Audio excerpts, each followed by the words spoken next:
สบายดีตอนสาวๆทุกคนยินดีต้อนรับเข้าสู่ช่องบ่าวไก่บรรณานะเดินเช้ามากะเดี๋ยวสิได้ไปหาเลาะตัดเสาไปหายิ่งพวกสัตว์เล็กสัตว์น้อยทุกคนมื้อนี้เดี๋ยวมื้อนี้เข้าไปอยู่ดงนะไปหาจอบเบิ่งแถวกกเมืองให้แถวกกเมืองกระบกมันอันพวกกระหอกมันมาขับเอามากระบกแล้วก็ขึ้นไปกินอยู่เทิงงาใหม่นะทุกคนเท่าที่เมื่อวานเขาเจอนะเดี๋ยวมื้อนี้ไปเบิ่งน้ำกันทุกคน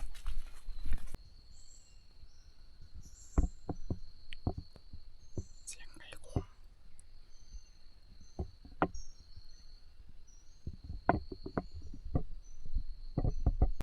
มาโลกะเจอวางงูทุกคนมันมานอนอยู่นี่นะดูนี่เบิ่งหอยมันผ่านมานี่ใหม่เลย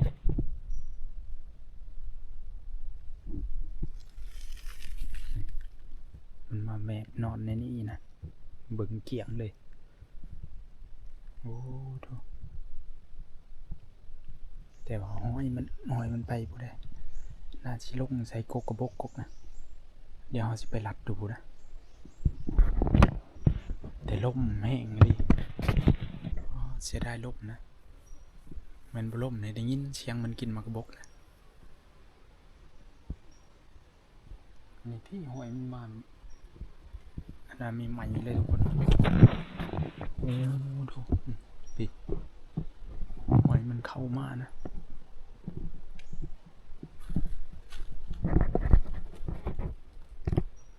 เดี๋ยวเราสิล้อไปบ้านทุกคนมึงดูหอยมันมาสี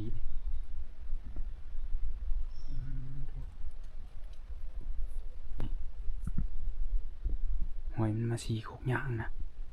จะกกย่างหรือกกยังนี่เบิ่งมันมาสีนี่แถวนี้เลย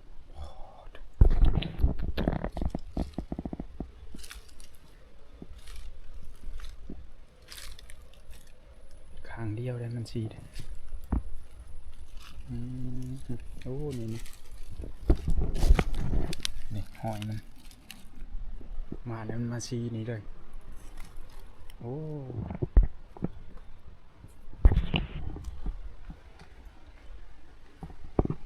ขนาดเลยทุกคนนะ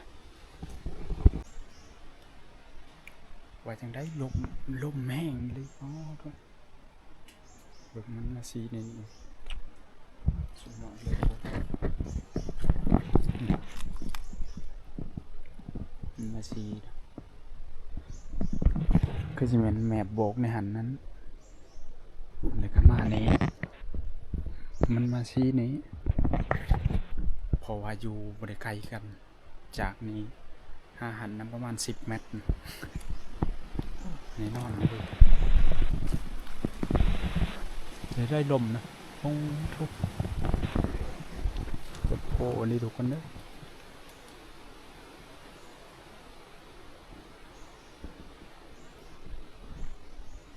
เดี๋ยวสิเฮ็ดตุยไปเลยนะ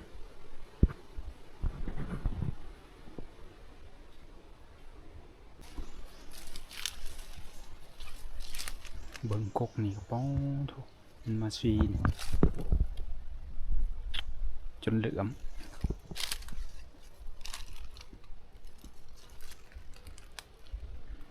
อันนี้มันไกลทางนะมันเลยบอกคอยมามันได้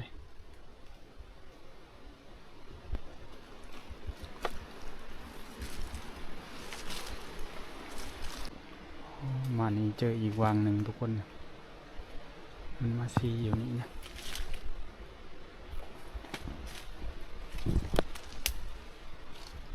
วางมันมาดุดโอ้เป็นแถวเลยทุกคนอยู่ในนี่โอ้ทุกหมุนดูหอยนะ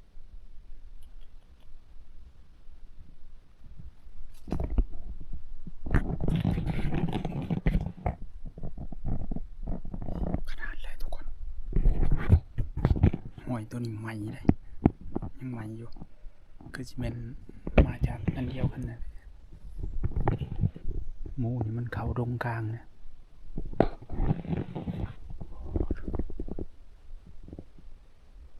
แต่ว่ามันล่มมาดิทุกคนล่มแห้งมาดิ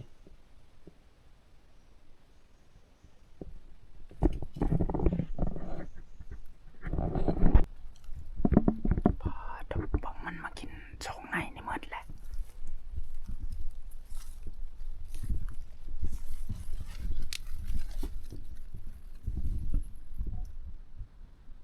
พาใหม่ๆเลยยังเพียกอยู่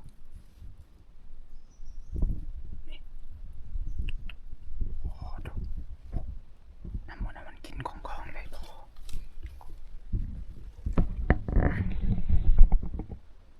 ทรงนี่มันเข้ามากินอย่างมืดเลย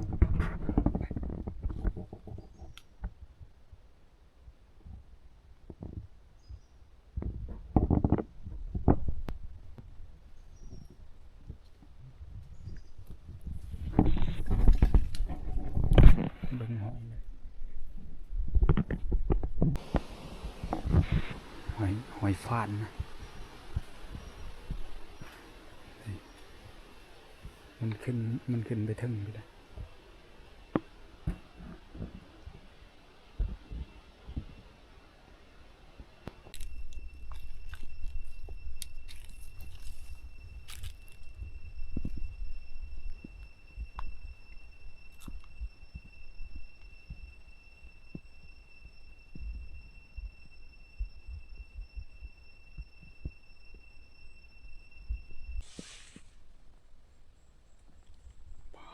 ทุกคนมาวังได้เนี่ยได้ยินเสียงงูมันขบกัน หมูมันขบกันนะเบิ่งหอยมันดุดนี่เฮามาแต่ว่ามันล่มมันถือกึนเฮาเลยปื๊ดไปเลยปุ๊บล่มไปพุ่นเลยน่าสิขึ้นไปทรงนะนะดูนี่หมามันดุดใหม่ๆเลยเฮาได้ยินเสียงงูมันอนากันมันขบกันนะมันฟิตกันนะเสียงกันนะกวีกเลยเลยมาตัวนี้หดนั่นนะหดต้นอะไรใหญ่ๆนะพอท่านได้เห็นมันสั่งมันแลนได้ยินแต่เสียงมันแลนคลึกปอเบิ่งมันดุดแถวนะป้องทุกหมุนเลย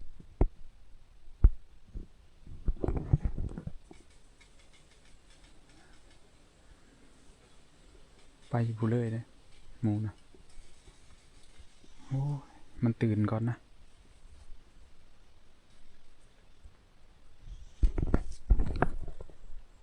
น่าเสียดายทุกคนเขามาสาคนนะแม่นเขามาแต่ผู้อ้อมทั้งนาขึ้นมานะมี%อันนี้ลมมันลงแน่นเขาก็อยู่เทิงเขาอยู่เทิงแล้วทีนี้มันได้ขึ้นเขาเลยไปแล้วเสียดายสันมันมีโอกาสได้ยิ่งเลยตัวนี้ฮะ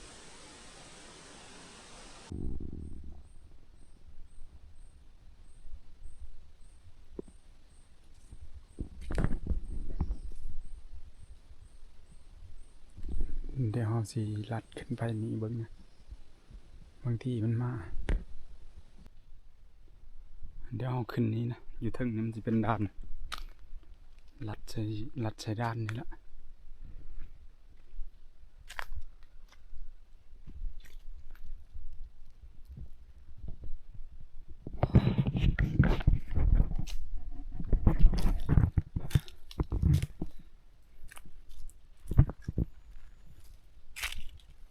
เดี๋ยวรอขึ้นไป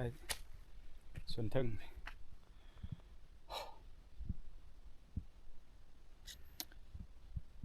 มือนี่หัน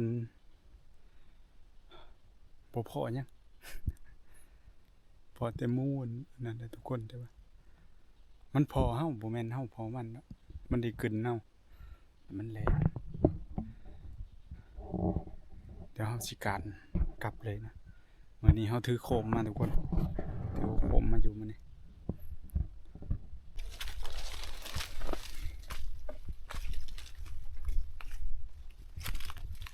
โอ้ยทางขึ้นเลย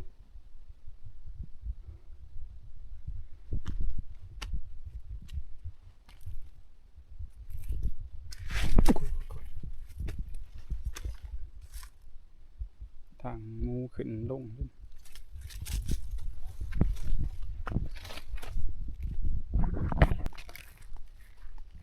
ขึ้นมาหอดดาน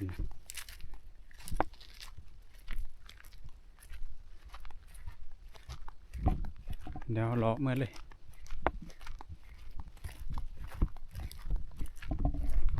ได้ยินเสียงรถทุกคนทางใดนี่ที่แรกเขาว่าสีถ่ายมันมืด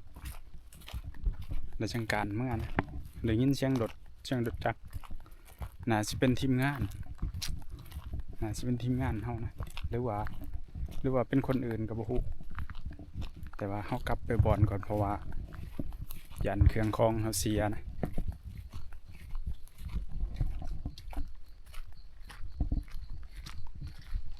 โอ้อ๋อโธ่ห้อยรถ3 คันทุกคนนะ3 คันนี่ห้อยใหญ่นี่น่าสิเป็นรถพอบันดองน่าสิเป็นพอบันดองเลยก็อันนั้นพะแนดแต่อีกคันหนึ่งนี่จักรถไผเดี๋ยวกลับไปเบิ่งกันน่าสิประมาณนี้น่าสิประมาณ3 คันนะมาเนี่ยพอเบิ่งจากห้อยนี่แต่ว่าห้อยใหญ่ๆอันนี้ฮะของพวันดองนี่แน่นอนเลยพวันดองมาเหมือนเนี้ย โอ้แม่นแล้วเพราะว่าไปใส่บางนะเฮานะไปใส่บางบอลเฮาเดี๋ยวไปเบิ่งว่ามีไผในมาตอนนี้ก็มืดแล้วทุกคนเด้อตอนนี้ก็เดี๋ยวเฮาย่างกับบอลนะน่าสิเป็นเครื่องเฮาเว้าอะไรทุกคนน่าสิเป็นพอบันดองพันแอดและอีกรถคันหนึ่งนี่จักของไผคือบ่มีน้ำนะปกติถ้าทีมงานเฮานี่สิเป็นรถมีน้ำทั้งหมดเลยยางแต่ละนะฮะยางรถนะสิมีน้ำทั้งหมดเลยนะแต่นี่น่าสิมีคนอื่นมานำสุบัน โถลงไกลอยู่ลีได้มื้อนี้ครับ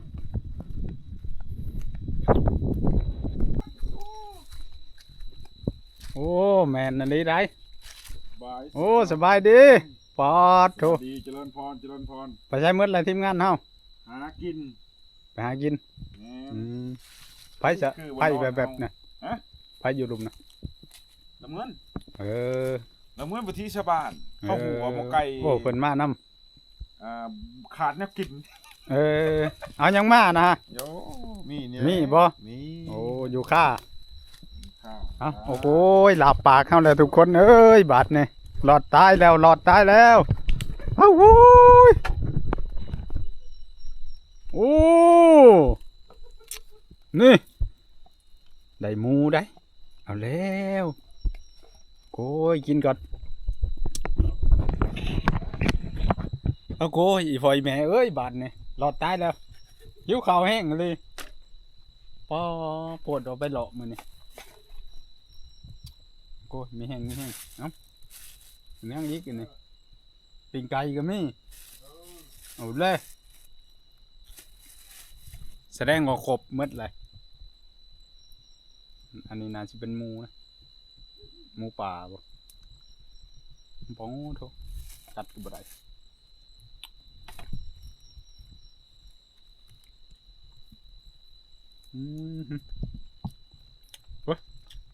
กินก่อนผิวขาวแห้งเลยโชคดีได้กินหมูปะนี่ ได้สบายดีแล้วเลยข้าวนำว่าอย่าป้าอันไว้จัก2-3 คืนจังขึ้นมานะแล้วครับอยู่ได้อยู่แล้วคะแนนมีแบนหมดเลยบอกพวันดองว่าขั้นพันแอนบ่มากกะให้เอาอันนามาบ่ให้เอาลูกกันนามาพ่อว่ะเพิ่นยังบ่อยากลงเด้โดยฝ่ายยังบ่เห็นงามรถเห็นประกายซิมก็คักทีมงานเฮากลับมาครับโอ้กระทึกเสียชินหมู่โดด มานเนี่ยเขามาให้มานโดด มาเลย ใช่เจ้า มาเลยได้กินแล้วเนาะมันนำพ่อบ้านเพิ่นได้มื้อนี้ มาแล้ว โอ้ ได้กิ แน่นอนเนาะพ่อบ้านเนี่ย เราบ่ถือมาบางแน่ คันพ่อบ้านบ่บ้านเนี่ยบ่ได้กินได้ชิ้นหมูนี่ เออ มันน้ำลาวโอ้ได้ชิ้นหมูปลามาอีกเนาะ ว้าย มาจ้ะ สิมื้อป้ามันพูมันแต่เมืองน้อง ของไผอะนะของบ่เฮียง ที่ว่าบ่เฮียงจัด หมูปลา น้ำลายอยู่ ยำยุ่นบ่อันนั้นเนาะ โอ้มันหยาบ อืม เอา บ่เฮียงเพิ่นมักแต่ของเฒ่าๆเด้เนาะอันนี้เด้อเนาะ ร้อย เออ 80ไปโลเนาะหามเซ่เนาะหาม3-4เมตรพักแหละ เออ หามมาไก่จากบ่อน1กิโลไปปลาย เออ ๆปู้ ขนาดเลยเนาะ คั่วหามก็แต่4โมง โอ้ทีมงานเพิ่นบ่จัดนะ ทีมงานเพิ่นแล้ว โอ้ หามก็แต่4โมงฮอด12โมงก็อันนั้นฮอด12โมงถึงค่ำอีก ปอ กันแล้ว โถ่ ว้าว โพดโพนะ ใหญ่ดิ เอาอันไหน เอาทางเบิ่งบ่ไกลนี่ เอาหนุ่มๆดอก บ่ เออ แบบนั่งนุ่มๆเนาะ เอาบ่ได้กินบ่เฮียงเพิ่นมักแต่ของเฒ่า นั่น ๆเอานี่โอ้มานแล้วมื้อนี้ปอโถหากะสินหมูหากะตกทอง แม่นเราบ่ได้กินเลยก็แต่มานี่ ว่าเพิ่นก็ ได้อ โฉ ยู่ มใช่ กิ แล้ว น เห็นเจ๊ๆตั้งกระป๋อกอยู่นะ กินนกกินกระหอกไปว่าซั่นได้นั่นน่ะได้ของเพิ่นน่ะนกก็แต่ละตัวไป สิได้ไล่กว่าหันก็บ่ได้ กินนี่ได้บ่เท่านี้เฮ้ย นี่ครับอ่านก่อนกิน เอาคันนี้นะบ่เนี่ย อีกครับ คันนี้เลยนี่เดี๋ยว ว่าวัน ยังใช้กลางไผเหลือม คันนี้เลย เจ้า เดี๋ยว เอาไว้อันนี้จะได้มดมันตื้อ เบาล้ำเงินเพิ่นก็ขึ้นมาก็มานเลยเนาะ มานได้ ได้กินแล้ว คักลี แบบแต่เก่านะ เออ ถือว่าบ่ผิดหวังมานะ มาเลยได้ฮึบแล้วเนาะอ่า บ่ตั้งแบบถ่ายเนาะหลายเทื่อนั่นนี่แหละคันค่อยมาแล้วนี่โลดเจ้าอยู่ผู้เดียวนั่นนี่พ่อพี่ชัง เนาะโอ้ ถ้าเบิ่งฟังเบิ่ง บ่ คืนฮู้โลดฮู้ แม่น โลดแม่นบ่ คันแม่นมันแหละ มันเป็นนั่นค่อยขึ้นมา รอบนานเลยบ่ได้ เจ้า แล้วก็ได้ แต่เจ้ามาผู้เดียวคือนั่นน่ะยิงได้ก็บ่ได้ เนาะ ค่อย มัน ขึ้น เป็น มาแล้วมันต่างโลดอาจจะเจ้ายิงได้ก็ยะแต่คันค่อยขึ้นมาแล้วเจ้าได้ยิงได้โลด ก็มันเป็นน้ำเจ้า นั่นแน่หมดเลยก็ยังเป็นน้ำข่อยอยู่คันเจ้ายิงได้ก็ได้ เอาเลย ย้อนค่อยขึ้นมานี่ แได้โอ้แน่นอนหาหน้าปะเพิ่นบ่ได้แล้วแน่นี่เจ้ แน่นอนเฮ้ยอยากมาผู้เดียวก็มาเลย มันบ่มันพิงแล้วมันมาแล้วได้เพิ่นบ่นี่ได้มันบ่คือหมู่ได้ คนหวังด้วยทั้งรัก มามื้อซื่นเนี่ยจะยิงกับตัวเมียออกมาแต่เฮือนน่ะออกมาแต่ก่อนนั้นอีก เออ เอาหมดแล้ว แม่นบ่ แนวนั้นบ่ แม่นบ่แหละ ฮึบ เฮ้ยบอกไปทำไมช่วยก่อน นี่ เอามาทุกคนมากินข้าวนำกันบัดนี้ พักผ่อนเนาะ มาก่อนแล้ว นั่นได้ทีมงานมาอันเท่านี้บ่ ซ้ำนี่แล้ว ซ้ำนี่แล้วเนาะ ห้ามได้แล้วซ้ำนี่ มันเลยเนาะ อืม เอาตาเบิ่งเดี๋ยวมื้อแรง คอยได้3คันนะเด้กินไปบางอันนี้ก็เลย อันนั้นได้ เอ้ย เอา กินไป เดี๋ยว สอง มื้อ ส แร อง ง ขา เดี๋ยวสิไปเลาะได้มื้อแรงนี่ โอ้ย เพิ่นบ่ได้อยู่ได้ เผาละนอนไปตะวิน อันได้ พากอบังได้มาได้ โอ้นั่น มา บ่ ดดมานำเธอดึง เออ อย่า มา อย่า มาเล่นมาเที่ยวเนาะ ก็อย่าว่า มา เที่ยว เปิด นะ ดูเปิดตาหน่อย มาหากินหา อายุหากินเนาะ แม่นลิ้นเที่ยวสิบ่ได้กินหยังได้บ่ แม่นโอ้บ่ได้เนาะ บ่ได้ อ๋อบ่เมียอนุญาตเด้ ว้าย รอบนี้ อนุญาตไป คันว่าเมียห้ามเลยบ่มานได้ บ่ยอมห้ามแต่แนวเดียวบ่ให้กินเกียดบางหนาวนำกัน นั่นบ่ คันแนวอื่นได้หมด คอยนะสมมุติว่าเจ้าหามาแล้วเจ้าแกล้งแล้วเจ้ากินผู้เดียวนั่นคอยสิหายคอยบ่ได้มานำคอยบ่ให้มานำโยกินผู้เดียวแนวแซ่บๆกินผู้เดียวคอยบ่ให้มานั่นน่ะบ่ไหวเออหนาวไก่ปลา ไอ้ปานเป็นแล้วเรียบร้อยเนาะแล้วเขาแล้วน้ำ เขานี่แล้วเลยได้สิได้เที่ยวมาตลอดแล้ว ประจำการแล้วบัด จับ นี้เนาะ การแล้ว ไปหาปันข้าวซอยได้ โอ้ยเช่าได้ ไปได้ปีนี้เพิ่นล่าแล้วปีนี้ ล่าแล้วบ่ โอ้ย เอาก็ รถปั่นก็ ล่า ทีม จาก งนไปแล้วทีมงานโชนอยู่โอ้ไม่ได้ไป บ่ได้ล่าจากรถปันนะก็ไปรถปันนี่ โอ้ยเช่าได้ มันมีหลายรถปันเด้ บ่ไหวแล้วปีนี้ บ่ไหวแล้ว พักผ่อนก่อนปีนี้ เอา เพิ่นสิขึ้นมาเอาหมู่ก่อนปีนี้ โอ้ดับแนวหมดแล้วนี่พี่ส่วนบ่บ้านเพิ่นนอนอยู่พี่ เธอจ้าอยู่นี่แล้วนี่ นะ แรงกะ ย่านหมูอันลำคาญเฮา เออ ผู้เองดี เอาพักผ่อนบัดนี้กลางคืนนี่เลื่อยไหม้ขนาดนั้นเนาะตาดอยู่แล้วเนาะ เก่งใจหมู่ใจครูนี่ล่ะมันหมู่กับครู อ่ะ กันกลับมากันกลับในบ้านต้องสาอะไรคือสิคักอยู่ อ๋อคือกันบ่ แต่ละบวกกันเนาะ คนละข้างเด้กล้าคือกล้าเราแล้ว ได้เชื่อเอาว่อเนาะคนละว่อเนาะใส่กันเนาะอยู่คนละเจ เอาก็เลยครูตัวเองดี เอาพักผ่อนบัดนี้เจอกันในวิดีโอต่อไปทุกคน